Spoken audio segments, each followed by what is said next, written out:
Hi there, I'm Dr. Fergal Armstrong. Here's something I need to say clearly. Relapse doesn't mean that treatment has failed. It doesn't mean you failed. Relapse rates for addiction are 40 to 60%, identical to relapse rates for diabetes and hypertension. We don't say diabetics failed when their blood sugar becomes elevated. So why do we use that language for addiction? Today, we're going to reframe relapse completely. Relapse happens when vulnerability meets opportunity. It's not random and it's not inevitable, but it is also not a simple matter of willpower. Think of relapse as the result of risk exposure. Certain situations dramatically increase that risk. Environmental cues are powerful. Passing by your old using location, encountering people you used to use with, even specific times of day, these all activate those learned associations we discussed in episode 2. Brain imaging studies show that drug-related cues activate the same corticostriatal limbic circuitry that was involved in the original addiction.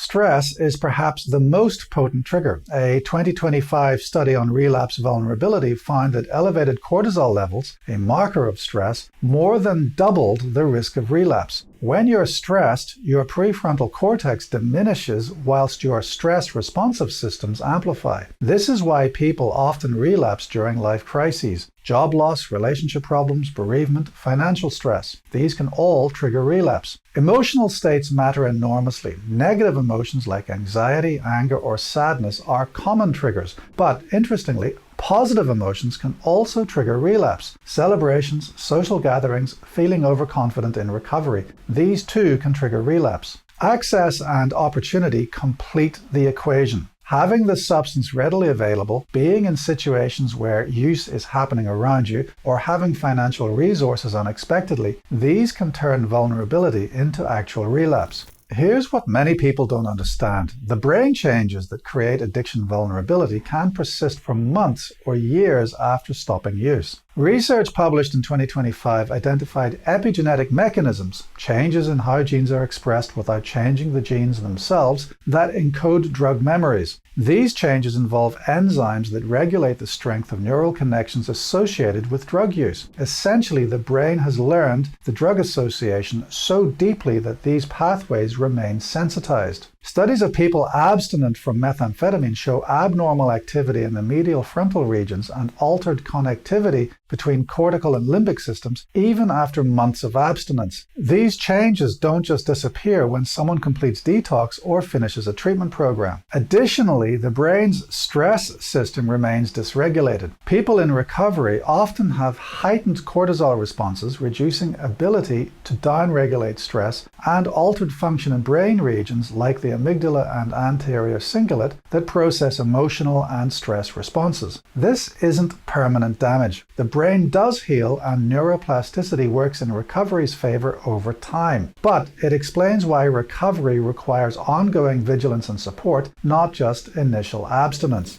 Let's address the harmful myths directly. Myth 1. Relapse means a lack of effort or motivation. Wrong. Studies show that up to 60% of people relapse within the first year after treatment, often despite massive effort, strong motivation, and genuine commitment to recovery. Relapse reflects the chronic nature of the condition and the persistent brain vulnerability we just discussed. It's not a character flaw. Myth 2. Relapse means you're back to square one. Absolutely not. Every moment of sobriety has helped your brain heal. You've learned coping skills, identified triggers, built support networks, and gained self-knowledge. A relapse doesn't erase that. In fact, many people find that recovery after relapse is actually easier because they now know what works and what doesn't. Here's the reframe. Treat relapse as data, not defeat. When someone with diabetes has elevated blood sugar, we ask, what changed? Did they miss medication? Was there an unusual stress? Did their diet change? We adjust the treatment plan accordingly. The same applies to addiction. If relapse occurs, we should ask, what were the triggers? What protective factors broke down? What skills need strengthening? What supports need adding? Then we refine the recovery plan. Recovery isn't about perfection. It's about the overall trajectory. Are you using less frequently? Are the consequences less severe? Are you getting back to recovery faster each time?